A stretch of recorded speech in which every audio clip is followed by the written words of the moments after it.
Assalamu alaikum. Today the topic of our discussion is collecting tubule and collecting duct. अब हमने इससे पहले lectures में देख लिया है, प्रॉक्सिमल ट्यूब्यूल भी देख लिया, हमने लूप ऑफ हेनले देखा है और डिस्टल कन्वोल्यूटेड ट्यूब्यूल देखी है।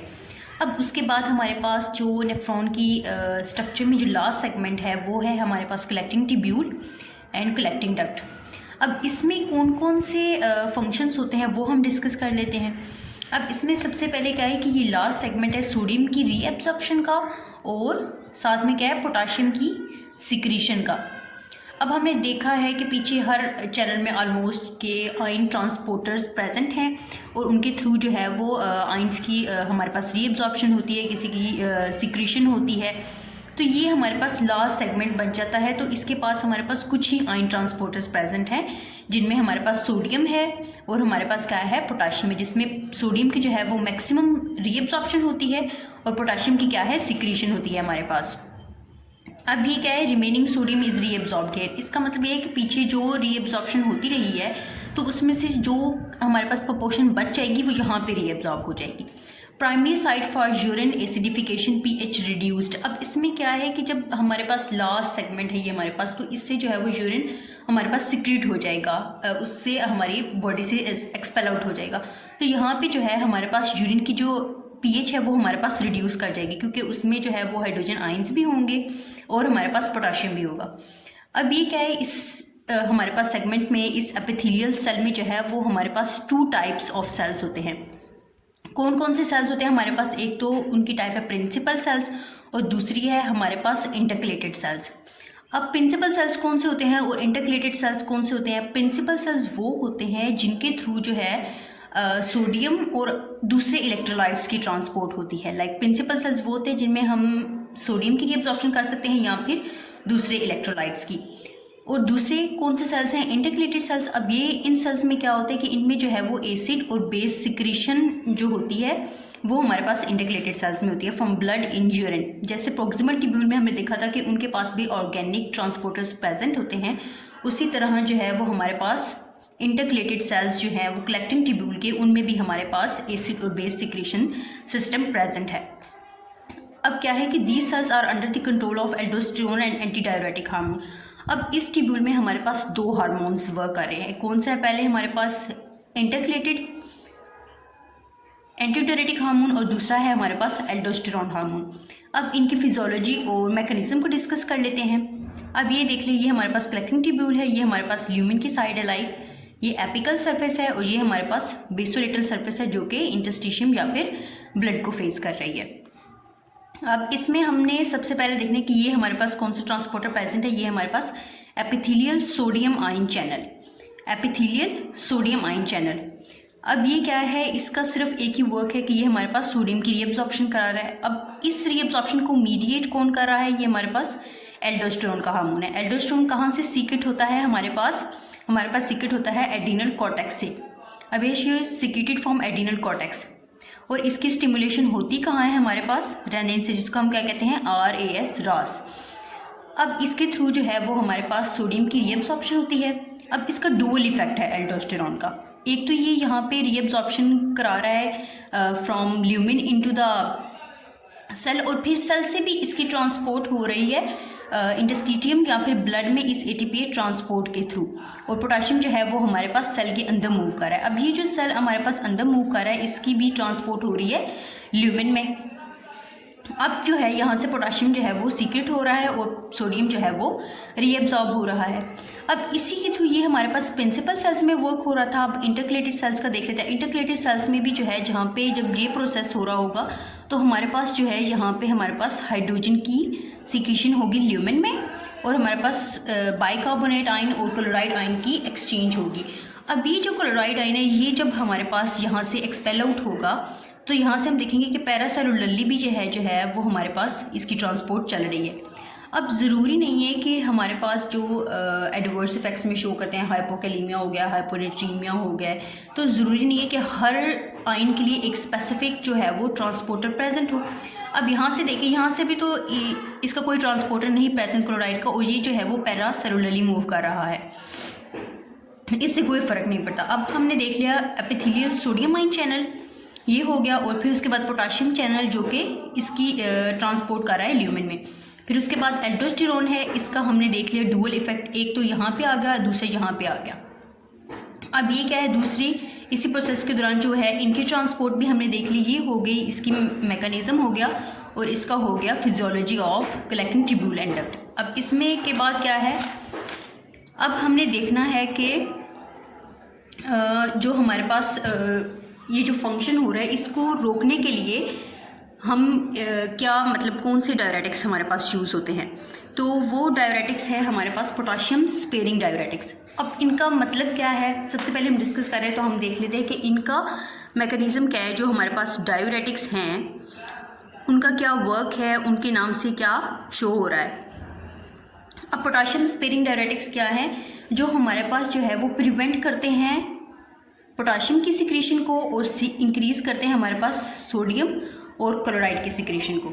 अब हम यहाँ पे देख लें तो इनका वर्क क्या है कि ये सोडियम को तो रीअब्जॉर्ब कराएंगे और क्लोराइड को भी रीअब्जॉर्ब कराएंगे यहाँ से, लेकिन क्या है कि पोटाशियम की सिक्रीशन जो है वो प्रिवेंट होगी। लाइक पोटाशियम स्पेयरिंग डायरेटिक्स जो है वो पोटाशियम को इनहिबिट करेंगे। लाइक उनकी जो है वो सेल में यहाँ पे जो इनकी कंसंट्रेशन है वो यहीं पे रिटेन रहेगी, वो यहाँ पे जो है वो ल्यूमिन में सीक्रेट नहीं होंगे, उनकी कंसंट्रेशन जो है वो ब्लड में रिटेन रहेगी। Potassium sparing diuretics. अब ये इनकी एग्जांपल्स हम देख लेते हैं। इनकी एग्जांपल्स में क्या है, स्पाइरोनोलैक्टोन है, एपिलिरोनोन है, एमिलोराइड है और ट्राईएम्प्टेरोन है। अब जब भी हम इनकी एग्जांपल्स को डिस्कस करते हैं तो हमारे पास स्पाइरोनोलैक्टोन और एमिलोरिनोन जो है वो हमारे पास एक साथ डिस्कस होते हैं, और जो एमिलोराइड है और ट्राईएम्प्टेरोन है वो हमारे पास एक साथ डिस्कस होते हैं। अब इनको एक साथ क्यों डिस्कस किया जाता है, अब ये जो हमारे पास स्पाइरोनोलैक्टोन है और एपिलिरोनोन है वो हमारे पास डायरेक्ट एंटागोनाइज मिनरलोकॉर्टिकॉइड रिसेप्टर्स। अब हमें पता है कि एल्डोस्टेरोन जो है वो हमारे पास एक मिनरलोकॉर्टिकॉइड है।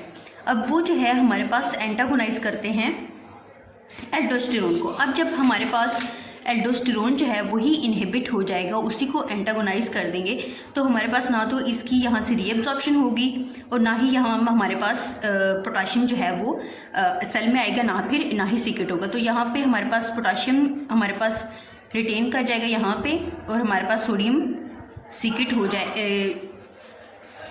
हो जाएगा हमारे पास ल्यूमेन में। तो ये हो गया इसका मेन इफेक्ट। और जो दूसरे हमारे पास एमिलोराइड है और ट्राईएम्प्टेरोन है, ये क्या करते हैं, ये हमारे पास कोई एल्डोस्टेरोन को ब्लॉक नहीं करते, ये हमारे पास क्या करते हैं, हमारे पास चैनल्स को ब्लॉक कर देते हैं।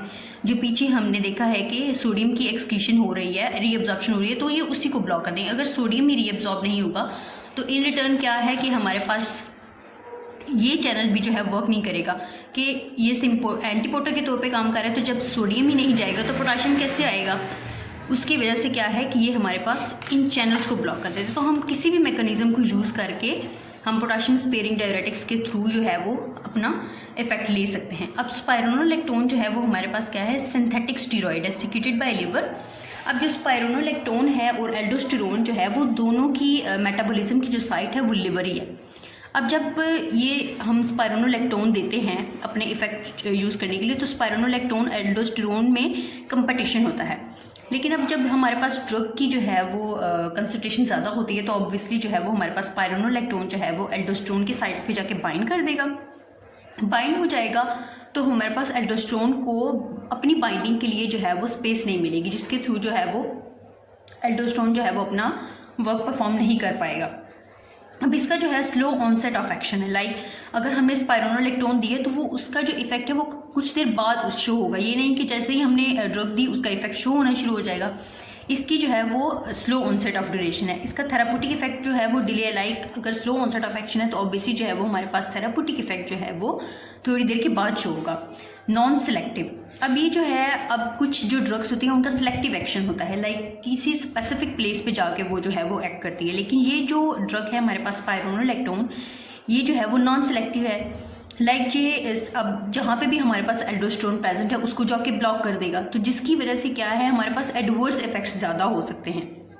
लाइक अगर हमारे पास एल्डोस्टेरोन इधर हमारे पास कलेक्टिंग ट्यूब्यूल के अलावा जहाँ भी प्रेजेंट है उनको अगर ये ब्लॉक कर देगा तो वहाँ से हमें अपने रिक्वायर्ड नहीं चाहिए हमें इफेक्ट, तो वहाँ पे क्या है, ये हमारे पास जो है वो एडवर्स इफेक्ट बन जाएगा और उनकी जो है वो पॉसिबिलिटी ज़्यादा होगी। अब दूसरा जो है वो एपिलिरिनोन, ये मोर प्रिसाइज है एज़ कम्पेयर टू स्पाइरोनोलेक्ट्रोन। इसकी जो है वो सिलेक्टिविटी है, इससे जो है वो हमें इतने एडवर्स इफेक्ट्स नहीं मिलते जितने हमें स्पाइरोनोलेक्ट्रोन से मिलते हैं। अब ये जो पोटाशियम स्पेयरिंग डायरेटिक्स है, इनकी भी जो है वो थोड़ी बहुत जो प्रोस्टाग्लैंडिन की सिंथेसिस पे जो है वो डिपेंड करता है इनका वर्क, जैसे हमने पीछे भी देखा है लूप ऑफ एल्ने में भी और हमने देखा है प्रॉक्सिमल ट्यूब्यूल में भी।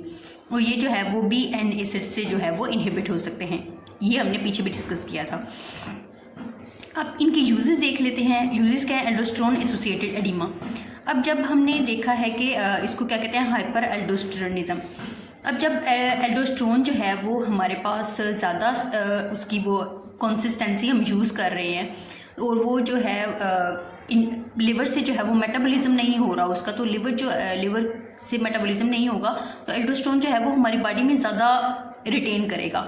एल्डोस्टेरोन ज़्यादा रिटेन होगा तो हमारे पास जो है वो सोडियम की ज़्यादा रीअब्जॉर्प्शन हो जाएगी, ज़्यादा हमारे पास जो है वो पोटाशियम सीक्रेट आउट हो जाएगा और हमारे पास ज़्यादा वाटर रिटेन हो जाएगा।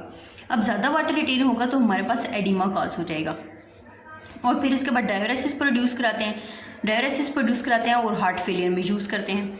अब इसके बाद इसके एडवर्स इफेक्ट्स आ जाते हैं। एडवर्स इफेक्ट्स क्या है, हमारे पास हाइपर कैलीमिया। अब पोटाशियम हमारे पास जो है वो सीक्रेट हो रहा है तो हम ऑब्वियसली हमारे पास हाइपर कैलीमिया आ गया, हाइपर क्लोरेमिक मेटाबॉलिक अल्कलोसिस। अब इसमें जो है वो हाइपर क्लोरेमिक मेटाबॉलिक अल्कलोसिस ये है कि एसिडोसिस, जब अगर हमारे पास जो है वो H पॉजिटिव जो है वो सीक्रेट हो रहा है तो हमारे पास एसिडोसिस कॉज होगी।